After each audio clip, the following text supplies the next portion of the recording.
मंगलमूर्ति सतगुरु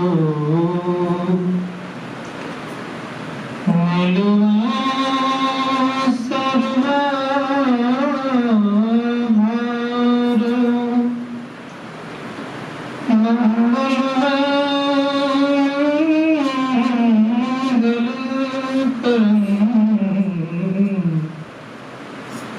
बिनवा बारंबार धन्य सद्गुरु सुखदाई महना कही न जाए जो कछु कहा तुम्हारी कृपा मोते कछु एक बार प्रेम से बोलिए श्री सद्गुरु महाराज की जय। परम पूज्य गुरुदेव के पावन से चरणों में कोटि सा नमन। परम श्रद्धेय संत निवारण जी महाराज, आदरणीय प्रोफेसर विजय कुमार जी, सम्माननीय समस्त साधक वृंद, संवेद समादरणीय सज्जनवृंद, आदरणीय माता तथा भक्तिमती माँ,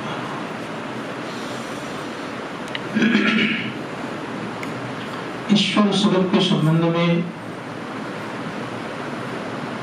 हम आप लोगों ने कल भी सुना था।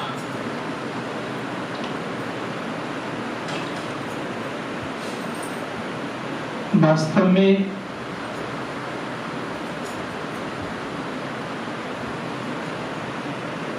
यूं कह लीजिए कि जिसमें 3 गुण है उसे हम सगुण कहते हैं, जिसमें 3 गुण नहीं है उसे हम निर्गुण कहते हैं।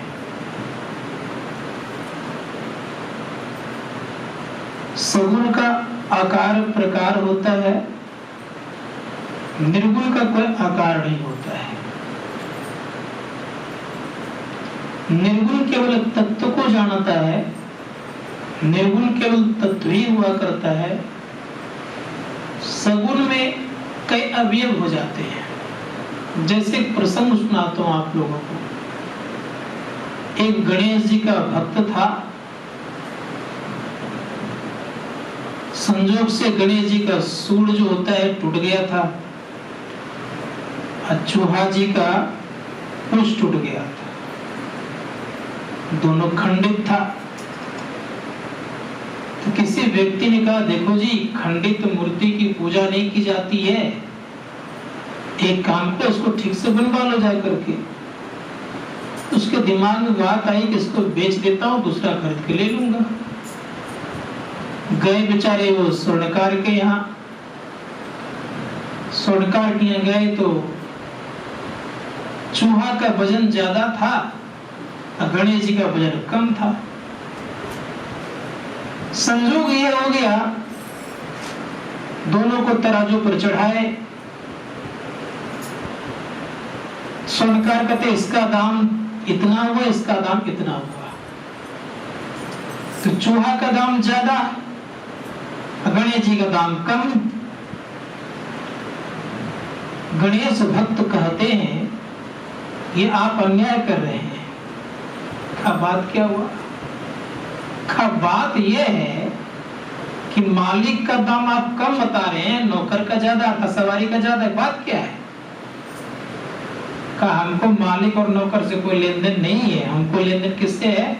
सोना से। मैं देख रहा हूं यह कि सोना ज्यादा मजबूत है, भारी है, इसका दाम ज्यादा है, इसका कम है, इसका कम है। तो जिस प्रकार से स्वर्णकार को केवल सोना ही समझ में आता है, उसी प्रकार जो संत होते हैं वो केवल निर्गुण निराकार से परे का ज्ञान को जानता है। इसीलिए संत महात्मा गण कहते हैं सगुण और निर्गुण दोनों से परे ज्ञान जानते हैं। उनकी एक विशेष विशेषता है। अब रह गई बात यह कि वो परमात्मा वास्तव में है कैसा, उसके संबंध में कोई आयन तक कह नहीं सकता है, क्योंकि वह वाणी का विषय नहीं है। हमारे गुरु महाराज कहते हैं व्यापक के पार में। ध्यान देगा थोड़ा सा, एक तो व्याप्त सुन रहे थे वे क्या, और दूसरा व्यापक जो घुसा हुआ है का इन दोनों के पार में है। बात सुना रही है? जो प्रवेश किया है और जिसमें प्रवेश किया है, इन दोनों के क्या है? पार में परमात्मा है। इसीलिए वो मन से पूजा करने योग्य नहीं है। मन उसके संबंध में कुछ कह नहीं सकता। इसीलिए आपने सुना अभी पाठ में, यन मनसा न मनुते एना हुरमनो मतम तदे ब्रह्म तम विद्धि नदम यदिमुपासते। जो मन से मनन नहीं किया जाता, बल्कि जिनसे मन मनन किया जाता है उसी को तू ब्रह्म जान। बात सुनाई कि नहीं? अर्थात यह उन परमात्मा के संबंध में मन कुछ नहीं कर सकता। जीव के अंदर से आवरण हट जाए तो जीवन दशा समाप्त। ये कैसे हटे, इसके लिए क्या उपाय है? ऋषि मुनिगण कहते हैं कि पहले ये ख्याल कीजिए कि आप इसको घर की याद दिलाइए। हमको याद है जब मैं महर्षि व्यासन को पघाट भागलपुर में था,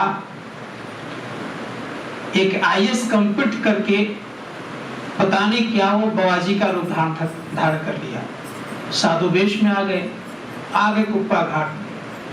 कड़ाके के ठंडे में कुछ नहीं उड़ते थे न पहनते थे, केवल एक पतली सी धोती और पतली सी धोती को ओढ़ लेते थे। एकदम नौजवान था, कंप्लीट किया ही था, ज्वाइनिंग किया, क्या मन में आया नहीं आया, रिजाइन दिए बिना साधु बन गए।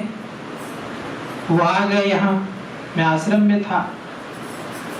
व्यवस्थापक उस समय स्वामी उदयानंद जी महाराज थे, अब शरीर में वो नहीं रहे।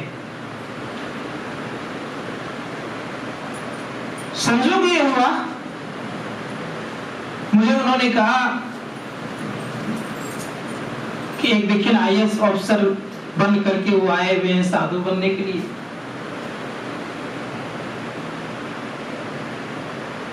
सो एक बार आप देख लीजिएगा।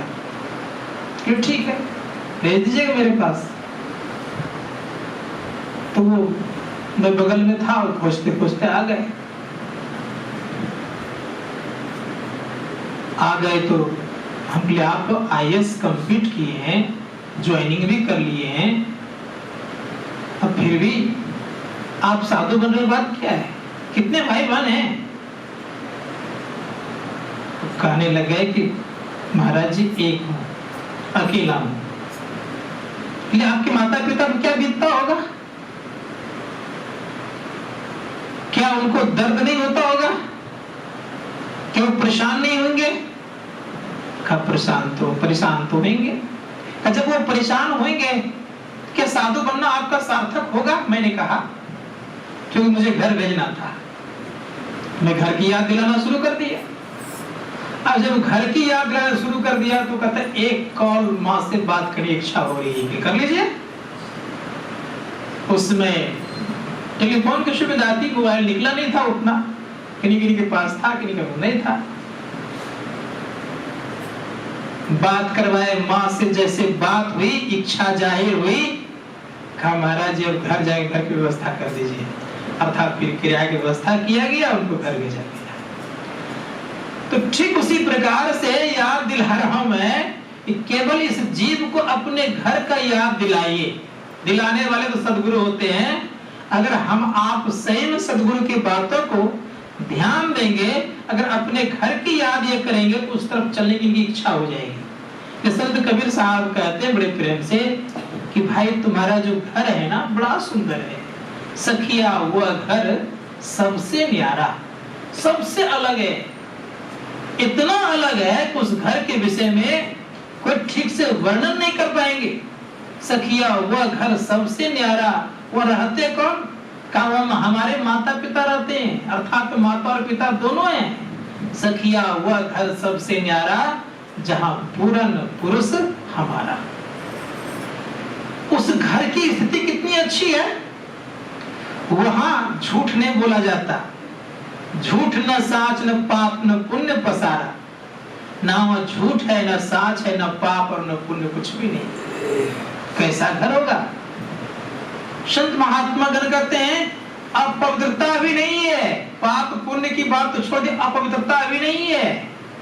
उस घर के हम निवासी हैं और वहां कोई झंझट नहीं है, वहां नींद भी नहीं आती और आप सो भी नहीं पाते और आपको परेशानी भी नहीं होती, फिर भी आप आनंद में रहते। लेकिन संत कबीर साहब से कहते हैं उस घर की एक विशेषता यह है कि वहां कोई रोते नहीं है। उस घर की विशेषता यह है कि वहां कोई मरते नहीं है। उस घर की विशेषता यह है कि उस घर में जाने के बाद कोई व्यक्ति कभी भी दुख में नहीं जाते, क्योंकि वहां त्रैकाल नहीं है। जहां त्रैकाल है वहां मरना निश्चित है, जहां त्रैकाल है वहां झंझट निश्चित है, जहां त्रैकाल है वहां पर वाद विवाद होना निश्चित है, जहां त्रैकाल है वहां पर निश्चित याद रख लीजिएगा कि हर हमेशा कोई न कोई लफड़ा लगना भी निश्चित है। इसलिए शास्त्रकार कहते हैं अपने घर में कोई लफड़ा नहीं है। जाने की इच्छा अभी भी नहीं हो रही है आप लोगों की? संत महात्मा गण कहते हैं इच्छा अगर है तभी तो आए हैं, अगर इच्छा नहीं हुई होती या नहीं आते। संत महात्मा गण कहते इसलिए उस घर में जाना चाहिए। वहां तप भी नहीं है, जोग भी नहीं है, भक्ति भी नहीं है, कुछ भी नहीं है, लेकिन है बड़ा सुंदर घर। संत महात्मा गण कहते हैं उस घर की स्थिति के संबंध में कहते हैं कि वहां गम काल की नाई, जहां नहीं धूप और छाई।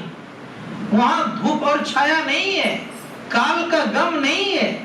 और विशेषता क्या है, वह अक्षर में नहीं आता, वह घर लिखने में नहीं आता। फलाने जगह आता है, इस संसार में आता है घर लिखने में। क्या लिखते हैं इस संसार घर में? तो फलाना कुंज, फलाना सदन, लेकिन वह घर लिखने पढ़ने में नहीं आता है। शास्त्रकार कहते हैं उस घर की बड़ी अलौकिक स्थिति है। कैसी स्थिति है? कि जो एक बार चला जाता उनकी स्थिति क्या होती है? तो कहा जन्म मरण से उनको छुट्टी मिल जाती है। फिर माँ के घर में वो नहीं आते, ना फिर वो जन्म लेते, ना वो क्या करते मरते। इसलिए उस घर की बड़ी अच्छी स्थिति है। इसलिए हमारे गुरु महाराज कहते हैं प्रभु अकथ अनाम अनामय स्वामी, भोगुन प्रकृति परे, कोई इंद्रिया के अंतर्गत में वो घर पकड़ में आने वाला नहीं है। ऐसा घर है वो। संत महात्मा गण कहते कोई इंद्रिया उस घर को नहीं पकड़ सकता है, अर्थात किसी इंद्रियों को ताकत नहीं है कि उस घर का वर्णन कर दे। अगर करेगा भी तो सच सच बोल नहीं सकता, क्योंकि वो वाणी का विषय नहीं। वो घर की स्थिति क्या है? न वाणी का विषय है, न मन का विषय है, न बुद्धि का विषय है। इसीलिए वह घर चलने का प्रयास और प्रयत्न करिए। कौन चलेगा? का रास्ता भी कैसा है? का बड़ा अच्छा रास्ता है। रास्ता में क्या क्या है? तो संत कबीर साहब कहते उस घर में जो चलने की रास्ता है का सदैव प्रकाश युक्त है। और प्रकाश ही केवल नहीं है, तो हमारे गुरु महाराज कहते हैं उसके अंदर में नाना प्रकार के बाजे गाजे भी हैं। झलक झांझ मन मीन मंजीरा, मधुर मधुर मृदंग सुनीजिए। उस घर के रास्ते में ये सब सारी चीजें मिलते हैं। इतना ही नहीं, संत कबीर साहब कहते हैं झिन झिन जंतर निस्दिन बाजे, जम जालिम पचियारा हरदम बजते रहता है। परम संत तुलसी साहब कहते हैं जिनकी सुरत ठहर जाती है, स्थिति क्या होता है? श्रुति ठहरानी रहे आकाशा, तिल खिड़की में निस्दिन बासा, गगन द्वार दिसे एक तारा, अनहद नाद सुने झनकारा। उस घर की स्थिति ऐसी है, अर्थात घर की बात नहीं कर रहा अभी, केवल मैं रास्ते की बात कर रहा हूं। रास्ते में जब ये सब मिलेंगे कितना आनंद मिलेगा। कभी कभी हम लोग सावन महीने में, हम तो कभी नहीं गए हैं, आप लोग कभी सावन महीने में बोलबम गए होंगे, जब कमरियों को आप देखते होंगे कमर को ले जाते हुए, कितना आनंद लगता होगा। बोल बम बोल बम बोल बम, बड़ा आनंद लगता होगा। साथ में हो गए तो आनंद लगा। उसी प्रकार सोचिए, जगह जगह लोगों ने क्या किया है, तो खाने का प्रबंध, जगह जगह क्या किया लोगों ने, रहने का प्रबंध, अच्छी व्यवस्था कर दिए हैं, तो कहते बड़ा ही अच्छा लगता वहां जाने में। लेकिन जब वहां आप पहुंचते हैं तो कोई इच्छा रहती है, एक ही इच्छा क्या रहती है आपकी, कि भोले बाबा पर जल चढ़ाना, और कोई इच्छा रहती है। भले उसके लिए डंडा खा ले क्यों नहीं, मार खा ले क्यों नहीं, लेकिन जल चढ़ाए बिना छोड़ते नहीं है। संत महात्मा ठीक उसी प्रकार से याद रखिएगा, जब उस मार्ग पर चलता है तो चलने के कर्म जब ये प्रकाश और शब्द को देखता है मन सहित जीवात्मा, तो बड़ा ही आनंदित होता है। इतना आनंद लगता है कि संत कबीर साहब को कहना पड़ गया कि चलने वाले कर्म को भजन कहते हैं। क्या कहते हैं? भजन। अर्थात जब अंदर में आप चलते हैं इसको भजन कहते हैं। ये नहीं कि खूब ढोलक और हारमोनियम बजाइए और खूब गला फाड़ फाड़ गाइए, यही भजन है, इस बात नहीं है। ये जो अंदर चलने वाला कर्म है इसको भजन कहते हैं। संत महात्मा गण कहते हैं इसके क्या विशेषता है, तो संत कबीर साहब कहते हैं भजन में होत आनंद आनंद, बरसत अमिरस वादर, भींगत है कोई संत, भजन में होत आनंद आनंद। अगर बास है तत्व की नदिया, मानो धारा गंग, भजन में होत आनंद आनंद। संत शिवनारायण स्वामी जी महाराज कहते हैं कि जो उस पथ पर चलता है उनके सारे कर्म छूट जाते हैं। छूटत कर्म तार सब टूटत, फूटत कठिन कठोर, निहारो यारो गुरु मूर्ति की ओर। अर्थात कह रहे हैं कि जो उस पथ पर चलते हैं उनके कर्म छूट जाते हैं। और क्या छूटता है? सारे तार छूट जाते हैं। मतलब यह उनके जन्म जन्म मरण की जो चक्कर है वो छूट जाता है। उसके अंदर में और क्या है का शशि न सूरज, दिवस न रजनी, नहीं सामने ही भोर, आप देखे तो कर्म मिटावे शिव नारायण। और शिव नारायण स्वामी जी महाराज कह रहे हैं कि वहां कोई नहीं है, शशि भी नहीं है, सूरज भी नहीं है, दिवस भी नहीं है, और रजनी भी नहीं है, रात भी नहीं है, शाम भी नहीं है, और भोर भी नहीं है। परिणाम क्या होगा? ऐसी अवस्था वाला घर मिल जाएगा तो क्या हाल उसका होगा? उनको कोई दिक्कत होगी? संत कहते हैं बिना प्रकाश का, अर्थात बिना चांद सूरज का प्रकाशित इलाका है। भगवान श्री कृष्ण से पूछा कि प्रभु आपका धाम कहाँ है? क्या गोलोक धाम है? गोलोक में तो मारपीट होता है, सापासापी हो जाता है। और पता आप लोगों को है कि श्री दामा और राधा में खूब झगड़ा हो गया था। इतना झगड़ा हो गया दोनों में सापासापी हो गया। क्या गोलोक आपका है?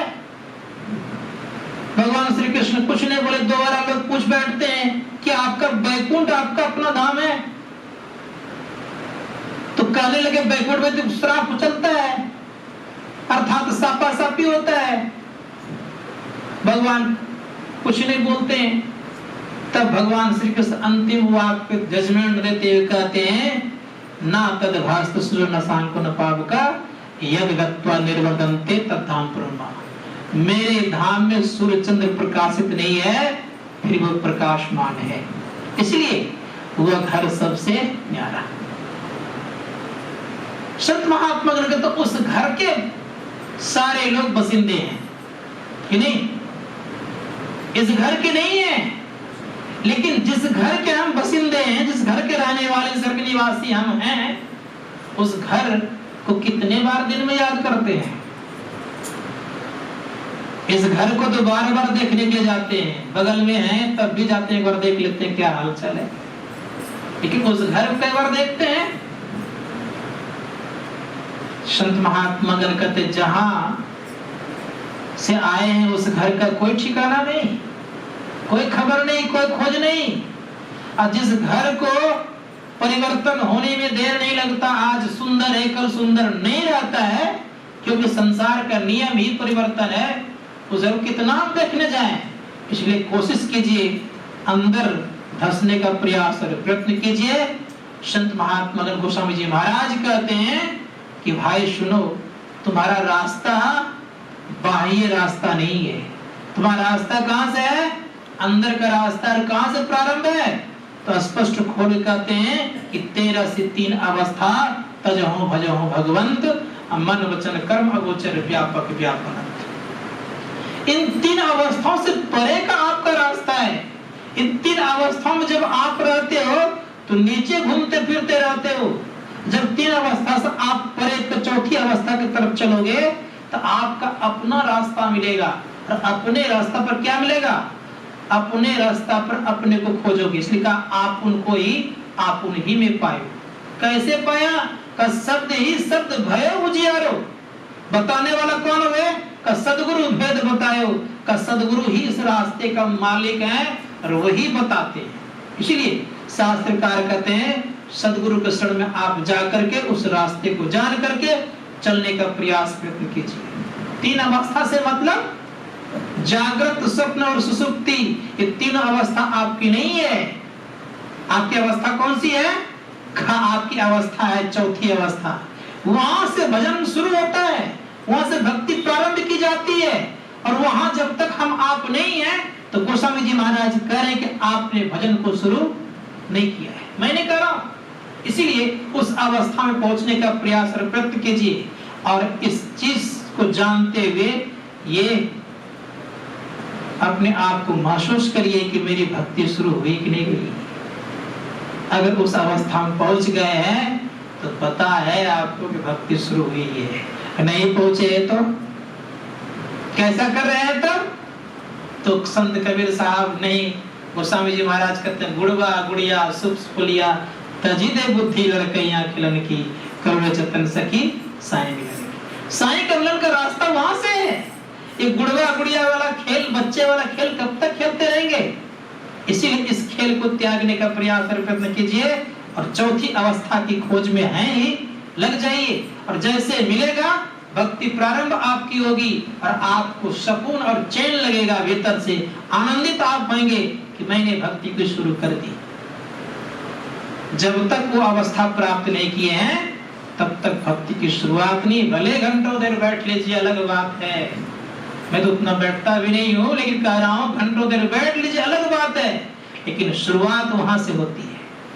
जैसे उसके अंदर प्रवेश करेंगे, पिंड से ब्रह्मांड में प्रवेश करेंगे और पिंड से ब्रह्मांड में करने वाले साधकों की स्थिति एक अलग निराली दिखने लग जाएगी। समझ में आने लग जाएगा कि आप क्या कर रहे हैं, नहीं कर रहे हैं। इसीलिए कोशिश कीजिए उधर हम चलें। हमारे गुरु महाराज कहते हैं तीसरी अवस्था से चौथी अवस्था में जैसे प्रवेश करते हैं भक्ति की प्रारंभ होती है। और भक्ति जो करते हैं तो उनके जीवन में बड़ा सुकून और चैन लगने लगता है। भीतर से प्रफुल्लित रहते हैं। बाहर से भले कितनों दिखावा कर ले, ऐसे काम करे वैसे करे, लेकिन भीतर से बड़े आनंदित रहते हैं। इसलिए आनंद अगर चाहिए तो भजन करिए। आप कहेंगे हम लोग तो रोज भजन करते हैं, लेकिन अपने से आप महसूस करिए कि मैं भजन कर रहा हूं कि नहीं कर रहा हूं। ये आप पर निर्भर है। कोई नहीं जानता, लेकिन आपका मन जानता, आप जानते हैं कि हम कहाँ हैं, नहीं है। कोई जाने या जाने, लेकिन मन जरूर जानता है, इसमें कोई संदेह नहीं है। इसलिए कोशिश करना होगा कि हम अंधकार से प्रकाश में तनिक भी पैर रखे कि नहीं रखे। अगर रख दिए तो आपका प्रथम पद शुरू हो गया। और महान दार्शनिक लात्सो ने कहा है बड़ा सुंदर, उन्होंने कहा कि मंजिल को तय करने के लिए प्रथम पद की बड़ी आवश्यकता है। और उस पद को अगर नहीं चला जाए तो मंजिल तय नहीं कर सकता। उसी प्रकार से याद रखिएगा, जैसे आप 3 अवस्थाओं से ऊपर के तुरीय में प्रवेश किए, प्रथम पग रखे, अब उस पग को कोई नीचे नहीं सरका सकता। वो सदा आगे बढ़ते रहेगा और एक न दिन मंजिल तय करके अपना परम कल्याण करेगा। संत महात्मा बरकत इसलिए लग जाएगी, डट के कीजिए। ढीला ढली करने से काम चलने वाला नहीं है। मैंने देखा है जीवन में, कभी मजदूरों से सीखता हूं, उसको बढ़िया से पैसा दी जाती है, इतना रुपया दूंगा, ठेका पे जब काम करता है वो, तो उससे सीखिए। इतना मेहनत करता है, इतना मेहनत करता है, कोई एक दिन में 2-3 हजार रुपया कमा लेता है। लेकिन जब वो क्या बोलते हैं उसको, दिहाड़ी वाला काम करता है, रोज वाला, तो बड़ा ढीला ढीला से करता है। दिहाड़ी वाला काम करने के लिए हम आप नहीं आए हैं, किस तरह आए हैं, कैसा काम करने आए हैं, ठीका के तरह मजबूती के साथ करिए कि मेरा चीज है, वो मेरा पैसा है। ये जब स्थिति आ जाएगी जीवन में, तब आप डट करिएगा। नहीं तो क्या स्थिति होगी, कर रहे हैं ना, चरे व्यक्ति की तरह कब तक जिंदगी जीते रहिएगा। शास्त्रकार कहते हैं चलिए, चलने वाले के अंदर परमात्मा कृपा होती है। क्योंकि गोस्वामी जी महाराज कहते हैं जो जही पंथ चले मन लाई, तो हरि काहे न मिसाई। मन लगाकर चलिएगा, अवश्य आपकी आवश्यकताओं की पूर्ति के साथ साथ एक दिन इच्छाओं की पूर्ति होगी। समय यहीं तक देता है। बोलिए प्रेम से श्री सद्गुरु।